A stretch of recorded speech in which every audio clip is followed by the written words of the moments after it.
Happy Friday. I am Monique. I am a retired intellectual property law administrator. I am a business owner. I'm a ghostwriter, a mother of four, which is my most proud accomplishment, and a wife, a daughter, a sister, and a very dear friend to people, even when people are not a dear friend to me.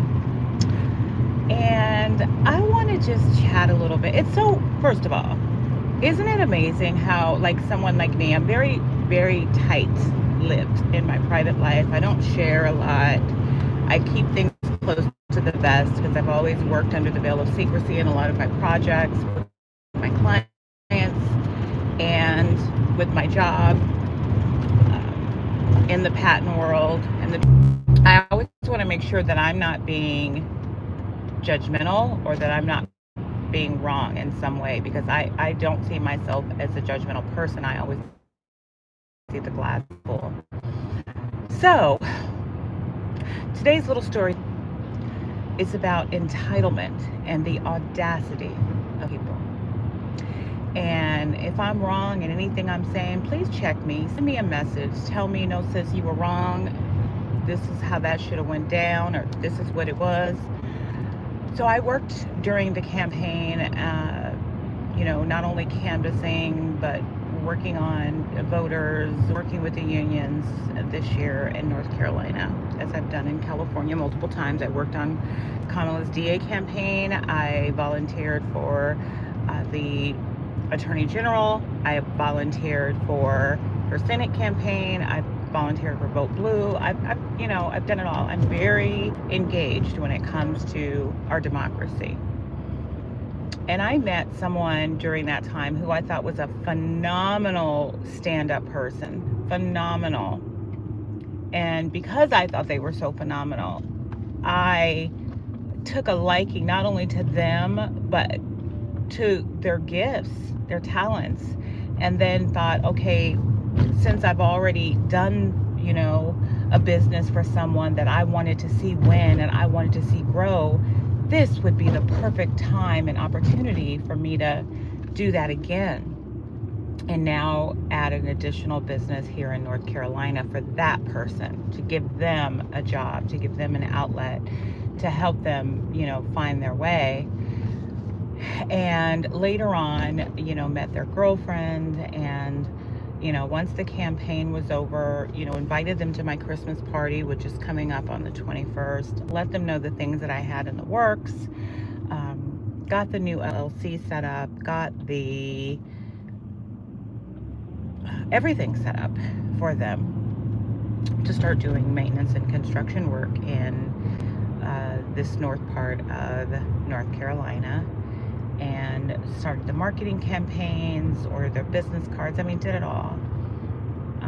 And then let them know that, I just need to do the background checks, and starting in January, we should be running our first sets of contracts, So again, if I'm wrong, please check me, because we all fall short. I'm not perfect, but in addition to that, if I'm wrong, I want to be held accountable. I just want to make sure I'm not reading things wrong, or that I wasn't wrong in my cutoff. So we'll get to that. They called me about a week and a half ago and said, I know you don't know this, but we're staying in a hotel and we only have enough money for 2 more days. And we don't know where we're going to go. Now, of course, me thinking they just didn't have anybody here, they didn't have family here, and I said, wow, well, I'll tell you what, where are you guys at?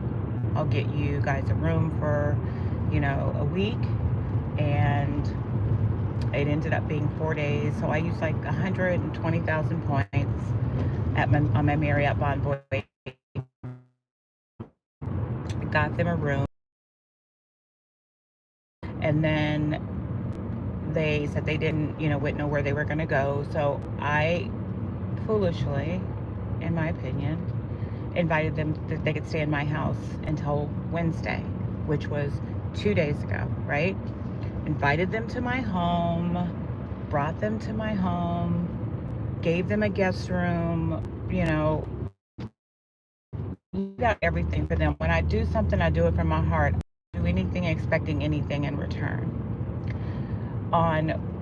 My husband was on a business trip Sunday to Wednesday morning. I knew he was coming home Wednesday afternoon. I had appointments, let them know, hey, you guys, I have a very important appointment at 11:30. I need you guys ready to go at 9 so I can drop you guys off in Charlotte. I don't know if you, my house, I found out that she had children, which I never knew, that were teenagers, but she didn't have them.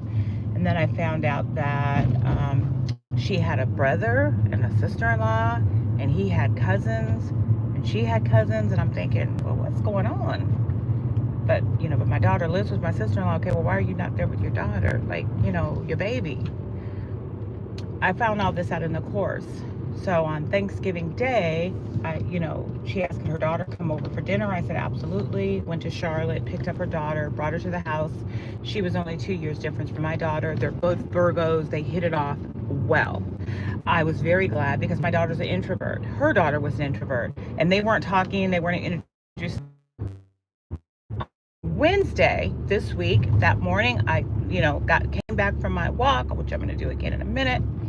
I'm pulling up into the house, you guys, and then we gonna finish this conversation on a walk, okay? We gonna finish this conversation on a walk. Jeez. But I'm pulling up in my driveway. I come downstairs ready to go. I had an echocardiogram scheduled for Wednesday. You know, most people that know me know I have a heart condition. I had an echocardiogram scheduled for Wednesday. I get downstairs and they've just started a load of laundry. My laundry is my washer is the new washer and dryer combo. You cannot, it's about a 2 hour to 2.5 hour cycle because it includes the wash and the dry. And I said, I'm going to be late to my appointment, you guys. I asked you to be ready, but I think they were just trying to stall and have me go to my appointment and come back. But I said, I'm not doing that. So I'm going to go on a walk so we can finish this combo. And so I then, called my doctor, moved my appointment to 4:30 so that I could get them to Charlotte and I can get back here to Huntersville.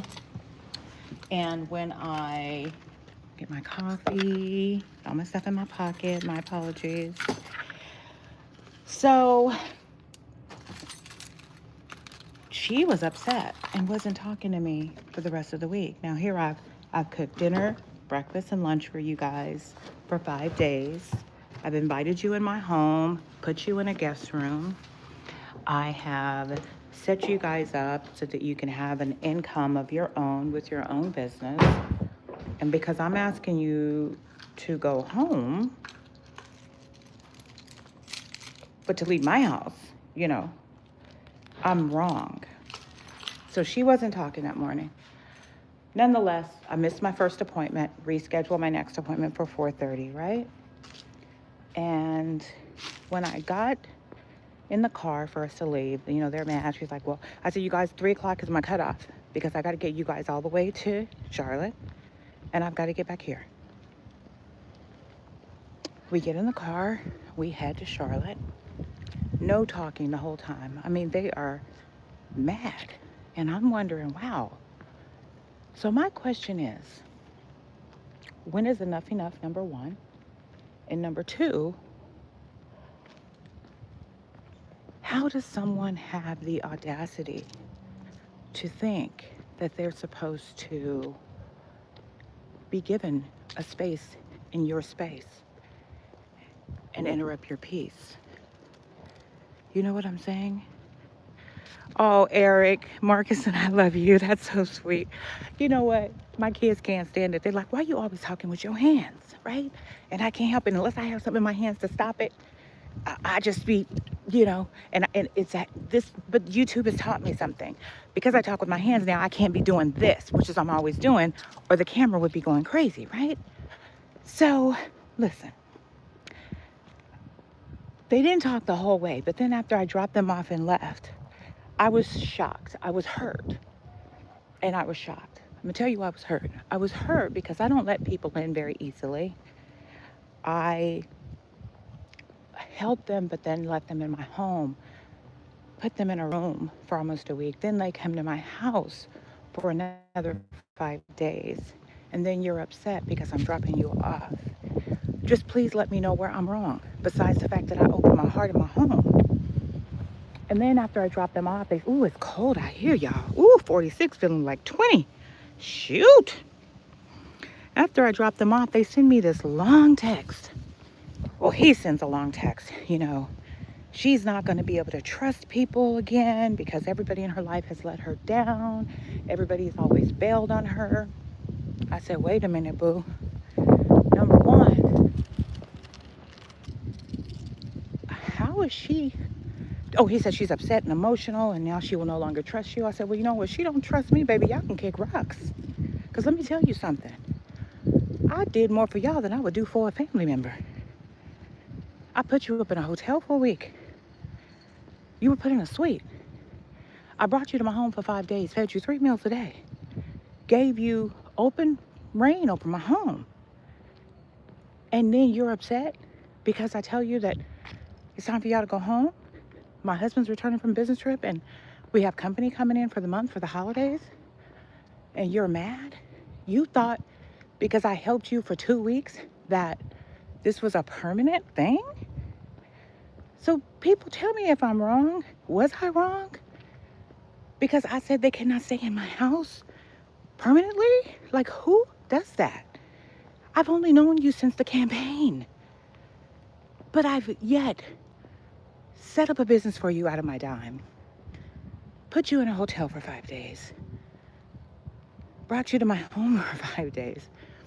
And now you don't trust me because I said you guys had to leave. I don't know, I'm always big on protecting my peace. I don't let anybody disturb it. And then this. I don't know, y'all. I just don't understand where those signals got crossed. And even though I said they could only stay for 5 days.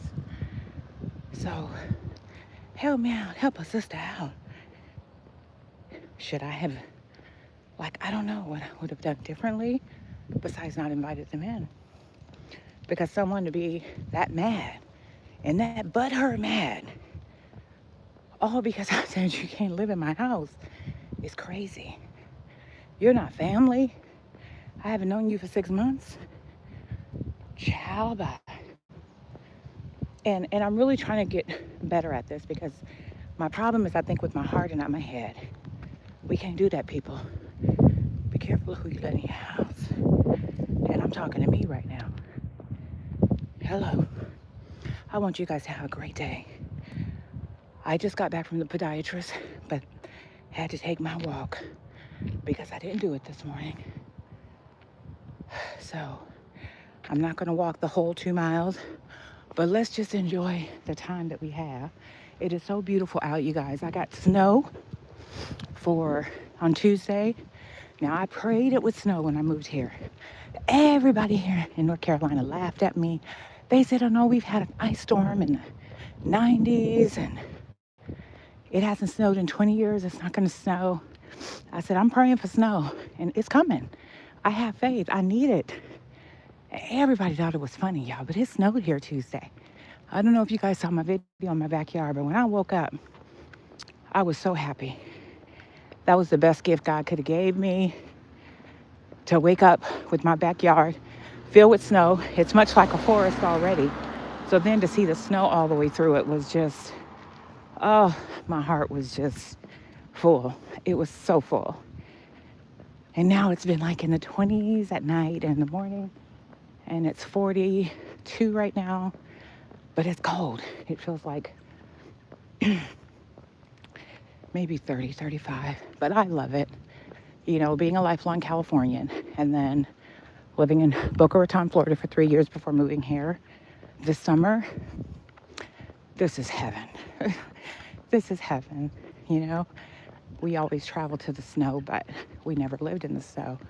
And now it may snow again next week. And I am stoked, stoked, stoked. You guys, see these talks when I do, I don't know how many of you guys get on my walk talk in the mornings on TikTok, but I usually do my walk at 7 in the morning, and then I'm on the phone the entire time. So we run into all kind of animals, deer.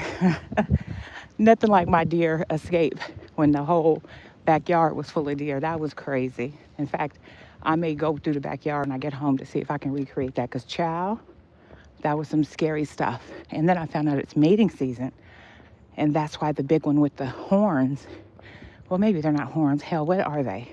Antlers? Was looking at me crazy. So that was an experience. But I've ran into some of everything since I've been living here, and things I haven't seen. I had a snake in my house. That was crazy. I posted that on YouTube. Thank God my neighbor killed it. And then while doing Christmas decorations and leaving my sunroom door open, I had a mice run in my house. I didn't sleep the whole day because I was scared to death. Had people come out. They set traps. It wasn't caught until the next day. But it's been a phenomenal experience, and I wouldn't trade it. And I'm really, really happy. So I had all my leaves raked up, put here, so I can put them in the can today. And this is my project this afternoon after I get off this live. I now need to take the leaves that I put in a pile, and I need to bag them up. I need to bag them up. So I bought the green can out so I can do that. What is this? Who puts a bag in your mailbox? Now this is scary. Oh, okay. They couldn't bring it to the door? All right. All right, guys. I'm going to go change my clothes